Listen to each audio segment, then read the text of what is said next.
Welcome back, everyone. Now, if I asked you, Yes. you, to think of an iconic Halloween location, you go with Transylvania, maybe. Yeah. Or Salem, I love Salem. Tower of London might even come to mind. You probably wouldn't think of Derry in Ireland. Oh, that's interesting. Well, every year, the walled city... It is interesting. It is interesting. The walled city of Derry plays host to Europe's largest Halloween festival. Did you know that? Well, I was setting it up. Yeah. Well, it's a good one. So listen, this is what we did. We sent Donal to find out more. Let's take a look. It's spooky season, and in Ireland, that means it's party time. Derry has rolled out the black carpet to welcome the brave of heart to this 4-day supernatural extravaganza. 22,000 people from all over the globe descend on the walled city each evening to delight in street performances, haunted houses, food markets and live music, culminating in a parade and, of course, fireworks. Right, I need to get ready, and a touch of Halloween magic should do just the trick or treat. Ta-da!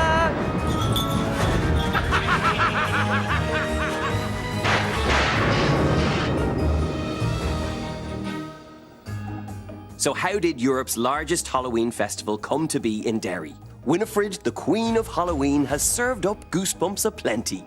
They know what makes this event so spooktacular. You are the patron saint of this fabulous festival. Tell us about why it has become so popular here in Derry. Oh my goodness, it is fantastic.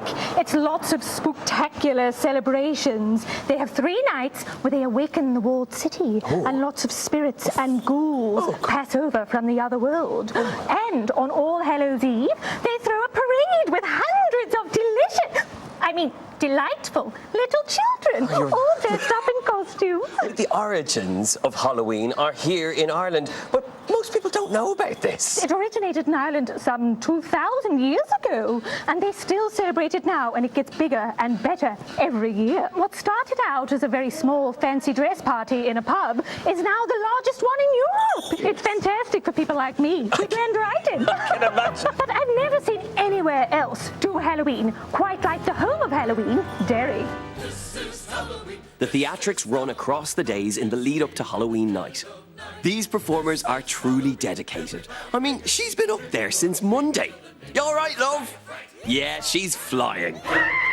Derry's historic walls are 400 years old and could certainly tell a chilling story or two.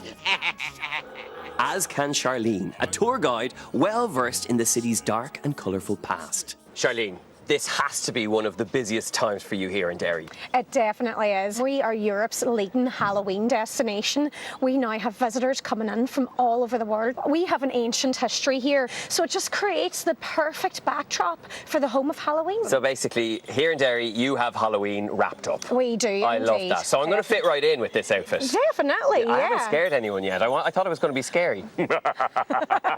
Like the scary laugh? Yeah, it's brilliant. That's amazing.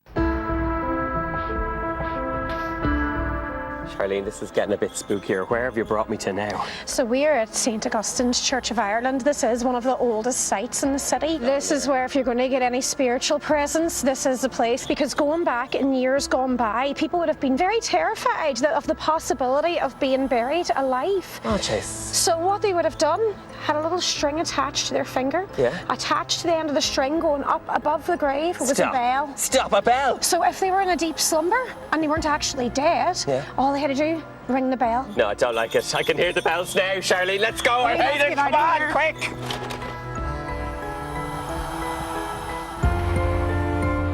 Charlene, I can still hear the bells. The bells, the bells. Where have you brought me now? We are now in the centre of the walled city. There was an old convent here in Pump Street, and the convent to this very day is said to be very haunted, and everybody is convinced that the nuns are still loitering in this area to this very day. The nuns are still loitering in this area? They're still loitering in this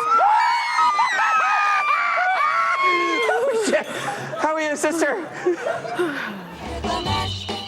From its meagre beginnings as a simple fancy dress party, the event has grown as each harvest ends, attracting revellers from all around the globe. Do you talk? It doesn't talk. Jacqueline is the festival events manager. Now, I am a Derry Halloween first-timer, so what can I expect to see coming to the city? Derry is to Halloween what Rio is to Carnival.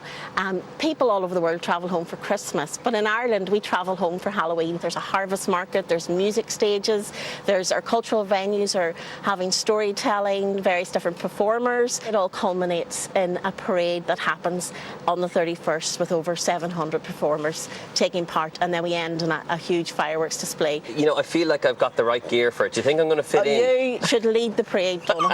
With me bells and all. There's no end to the fun for all the Halloweens, and my family are here to soak up the merriment. Here, look up there. Look at their feet.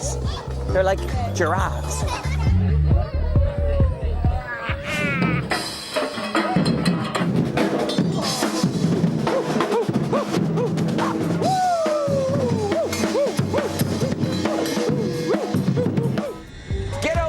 See for yourself, the city is hauntingly beautiful, and the crack, well, it's legendary. Happy Halloween! I like what you did there. Incredible. Legendary. Oh, I love Donal. Did you see that? Such a nice Do you? man. Yeah. Oh. Proper What about manifesto Derry? Donal. Do you love Derry as well? I've never been to Derry. You've never been? No, really want to go. I'd love to go. Now, listen, this is great. You're going to love this. Our next guest might only be 15 years old.